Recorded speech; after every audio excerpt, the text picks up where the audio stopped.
नमस्कार, बहुत स्वागत है आपका। कर्म का फल कैसे लौट कर आता है?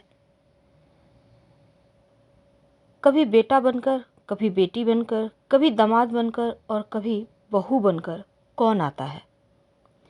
जिसका आपके साथ कर्मों का लेना देना होता है, लेना देना नहीं होगा तो वो आएगा ही नहीं। एक कहानी के कथा के माध्यम से चलिए समझते हैं।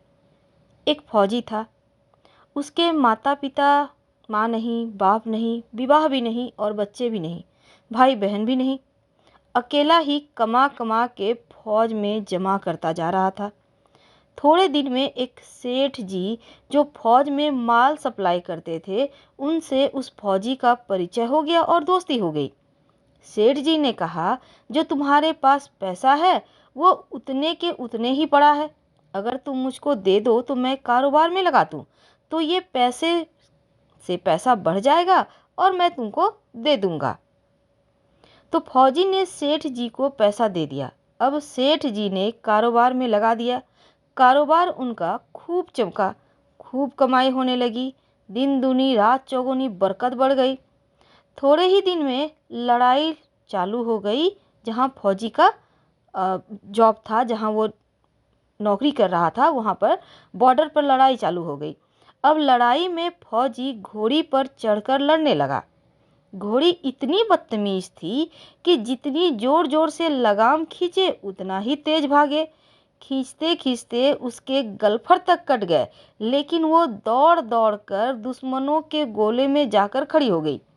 अब दुश्मनों ने वार किया तो फौजी भी मर गया, घोड़ी भी मर गई। जब सेठ जी को मालूम हुआ कि फौजी तो मर गया, तो सेठ जी बहुत खुश हुए और उनका कोई वारिस तो है नहीं फौजी का। अब ये पैसा हमको किसी को देना नहीं पड़ेगा। अब मेरे पास पैसा भी हो गया, कारोबार भी चमक गया और कोई लेने वाला भी नहीं रहा पैसा वापस। यह सोचकर सेठ बहुत खुश हुआ। तब तक कुछ ही दिन के बाद सेठ जी के घर में लड़का पैदा हो गया। अब तो सेठ जी का खुशी का ठिकाना नहीं कि भगवान भी खूब दया करते हैं। पैसा भी दिए, लड़का भी दिया, कारोबार भी चमक गया, लेने वाला भी मर गया। सेठ बहुत खुश।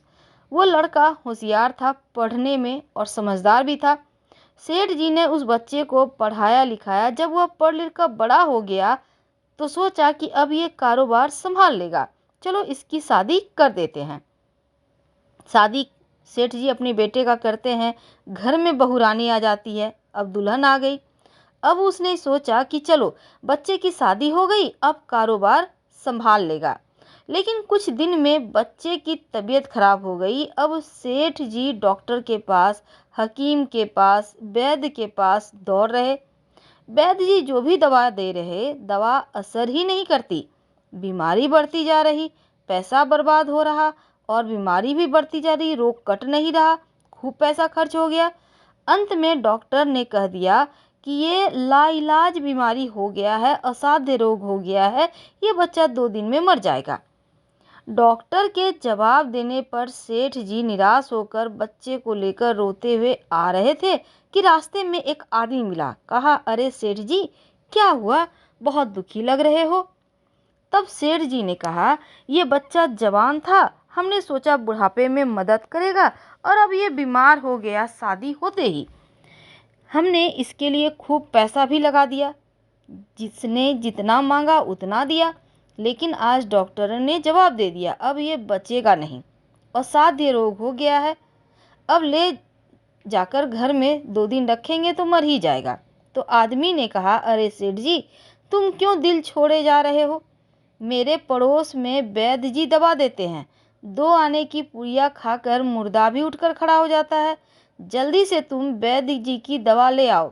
सेठ जी दौड़े दौड़े गए, 2 आने की पुड़िया ले आए और पैसा दे दिया। पुड़िया ले आए, बच्चे को खिलाई, बच्चा पुड़िया खाते ही मर गया। बच्चा मर गया। अब सेठ जी रो रहे हैं, सेठानी रो रही है, घर में बहुरानी रो रही है, पूरा गांव रो रहा है। गांव में शोर मच गया कि बहुरानी सेठ की कमर जवानी में टूट गई। सब लोग रो रहे हैं। तब तक एक महात्मा जी भी उधर से आ गए। उन्होंने कहा, अरे भाई, क्यों रोना धोना। तब लोग बोले कि इस सेठ का एक ही जवान लड़का था और वो भी मर गया। इसलिए सब रो रहे हैं, सब दुखी हैं। तब महात्मा बोले, सेठ जी क्यों रोना? सेठ बोले, महाराज जिसका जवान बेटा मर जाए वो रोएगा नहीं तो क्या करेगा? तो महात्मा कहते हैं, तो आपको क्यों रोना? सेठ बोलते हैं, मेरा बेटा मरा तो और किसको रोना? तब महात्मा कहते हैं, उस दिन तो आप बड़े खुश थे। सेठ पूछते हैं, किस दिन? तब महात्मा कहते हैं, फौजी ने जिस दिन पैसा दिया था। सेठ ने कहा, हाँ, कारोबार के लिए पैसा मिला था, खुशी तो थी। फिर महात्मा कहते हैं, और उस दिन तो आपकी खुशी का ठिकाना नहीं था। सेठ जी पूछते हैं, किस दिन? तब महात्मा कहते हैं, अरे जिस दिन फौजी मर गया था, सोचा कि अब तो पैसा भी नहीं देना पड़ेगा, माल बहुत हो गया, कारोबार भी खूब चमक गया, अब देना भी नहीं पड़ेगा, बहुत खुश थे। सेठ बोले, हाँ महाराज, खुश तो था। महात्मा कहे, तब बोलते हैं कि उस दिन तो आपका खुशी का ठिकाना ही नहीं था, पता नहीं कितनी मिठाइयाँ बट गई। सेठ पूछते हैं, किस दिन? महात्मा, अरे जिस दिन आपका लड़का पैदा हुआ। सेठ जी कहते हैं, महाराज लड़का पैदा होता है ना तो सब खुश होते हैं, मैं भी हो गया। तब महात्मा कहते हैं, उस दिन तो खुशी से आपके पैर जमीन पर नहीं पड़ते थे। सेठ जी पूछे, किस दिन? अरे जिस दिन तुम बेटा ब्याहने जा रहे थे।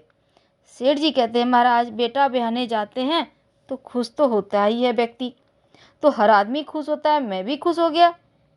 तब महात्मा कहते हैं, जब इतनी बार खुश हो गए तो जरा सी बात के लिए रो क्यों रहे हो? सेठ जी बोलते हैं, महाराज ये जरा सी बात है, मेरा जवान बेटा मर गया, ये जरा सी बात है। अब महात्मा कहते हैं, अरे सेठ जी वही फौजी पैसा लेने के लिए बेटा बनकर आ गया, पढ़ने में, लिखने में, खाने में, पहनने में, शौक में, श्रृंगार में जितना लगाना था लगाया, शादी ब्याह में सब लग गया, और ब्याज दर ब्याज लगाकर डॉक्टरों को भी दिलवा दिया। अब जब 2 आने पैसे बच गए तो वो भी वैद्य जी की दवा दिलवा दिए और पुड़िया खाकर चल दिया। सब कर्मों का लेना देना पूरा हुआ। तब सेठ जी ने कहा, हमारे साथ तो कर्मों का लेन देन था, चलो हमारे साथ जो हुआ सो हुआ, लेकिन वो जवान बहुरानी घर में रो रही है, जवानी में उसको धोखा देकर विधवा बनाकर चला गया, उसका क्या जुर्म था? उसने ऐसा क्या गुनाह किया था? तब महात्मा कहते हैं, यह वही घोड़ी है जिसने जवानी में उसको धोखा दिया, इसने भी जवानी में उसको धोखा दिया। अब तो यहाँ पर और आश्चर्य। तो यही कहानी सबकी है, हमने जो बोया है हमको वापस जरूर मिलता है, इसलिए किसी को दोष मत दो, दोष मत देखो, क्योंकि स्वयं का ही दोष होता है। जो हमारी इंद्रियां हैं, हर क्रिया में और मन के विकल्पों के बहते प्रवाह के काल में उसके मात्र ज्ञाता दृष्टा रहकर अपने स्वभाव में रहने का पुरुषार्थ करना ही एकमात्र कर्तव्य है। तो संसार कर्मों का लेखा जोखा से चलता है। आत्मा तो अमर है, लेकिन अगर कर्मों का लेखा जोखा है, किसी का खाया है कोई पाएगा, तो वो आपसे लेने तो आएगा। यानी अगर हम बेटी हैं किसी की तो वो भी कर्ज था, आप किसी के बेटे हैं तो वो भी कर्ज है, लेकिन कर्ज को अगर प्यार से उतारा जाए, अगर माता पिता आपसे प्रेम करते हैं तो आप भी प्रेम भाव रखिए। लेना देना तो है, पर ये जो प्यार है इसका कोई मोल नहीं, ये अनमोल है। हम आपसे विदा लेते हैं। हर हर महादेव। धन्यवाद।